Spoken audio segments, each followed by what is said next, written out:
Assalamualaikum. Saya, Lia Istima Muda dari kelas PGMID semester 2 akan menyampaikan materi tentang prinsip perkembangan dan implikasinya bagi kegiatan pembelajaran. Selamat menyaksikan. Apa sih prinsip perkembangan dan implikasi bagi kegiatan pembelajaran? Yuk, sama-sama kita mempelajarinya. Sebelum mengetahui prinsip perkembangan, kita harus mengetahui apa pengertian perkembangan. Perkembangan adalah suatu proses yang terjadi pada setiap makhluk hidup untuk menuju kedewasaan.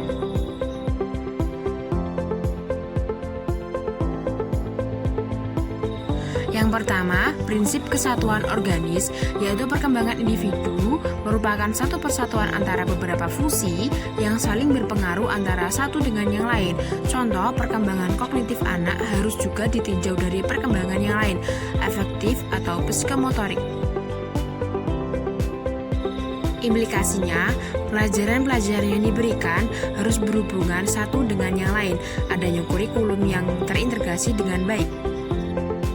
Yang kedua, tempo dan irama perkembangan, yaitu menekankan bahwa masing-masing individu memiliki irama sendiri dalam perkembangannya. Ada yang cepat dan ada yang lambat. Implikasinya, proses pembelajaran harus menghargai keunikan masing-masing peserta didik. Yang ketiga, tiap-tiap individu mengikuti pola perkembangan yang umum. Artinya, meskipun individu memiliki irama dan tempo yang berbeda, disertai bakat yang berbeda, namun individu tersebut masih mengikuti garis perkembangan umum. Jadi perbedaan itu bisa disebabkan karena pembawaan dan lingkungannya. Contoh, A berjalan 1 tahun, B berjalan 1,5 tahun, baik A dan B masih mengikuti pola perkembangan umum. Walaupun A lebih cepat berjalan daripada B. Implikasinya, A. Proses pendidikan dapat diberikan secara klasikal. B. Penggunaan alat peraga pendidikan bisa digunakan dalam rentang waktu yang relatif lama atau tidak selalu diganti. Yang keempat, konvergensi atau interaksi, yaitu antara pembawaan dan lingkungan sama-sama berpengaruh dalam perkembangan individu. Misal, anak mempunyai bakat yang baik, namun lingkungan tidak menguntungkan, maka anak itu tentu tidak dapat berkembang dengan baik. Implikasinya, yang pertama, pendidik harus memberikan lingkungan pendidikan yang bervariasi sehingga potensi anak dapat teroptimalisasi dengan baik. Contoh, pembagian jurusan di SMU yang disesuaikan dengan minat dan bakat peserta didik. Yang kedua, pengaruh pendidikan dapat dibatasi oleh kemampuan anak. Contoh, pendidikan SMU tidak dapat diberikan kepada anak yang IQ-nya di bawah 90.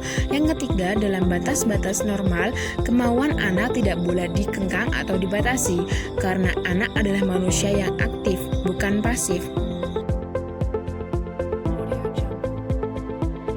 Yang kelima, hasrat perkembangan. A. Mempertahankan diri, adanya hasrat untuk memenuhi kebutuhan makan, minum, dan istirahat. B. Mengembangkan diri, adanya keinginan untuk bereksplorasi, bergerak, dan bermain.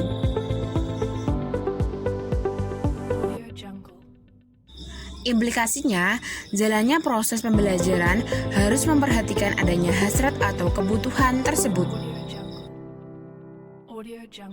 Yang keenam, perkembangan mengikuti proses diferensiasi dan integrasi.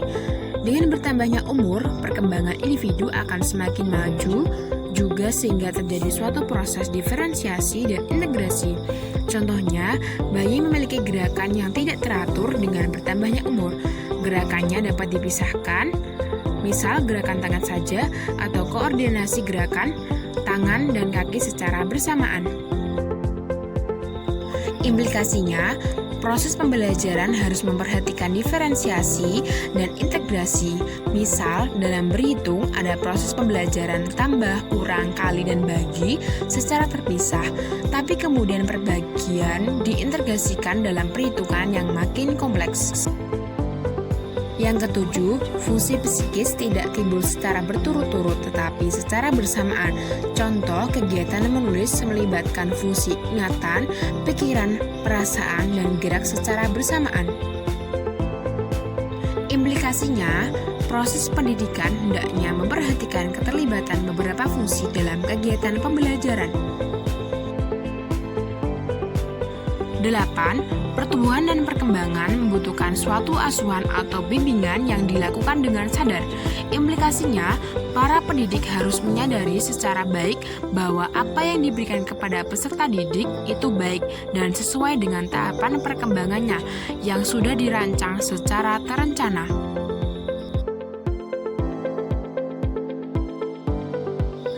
Cukup sekian dan terima kasih. Semoga materi tentang prinsip perkembangan dan implikasinya bagi kegiatan pembelajaran dapat bermanfaat bagi teman-teman semua. Wassalamualaikum warahmatullahi wabarakatuh.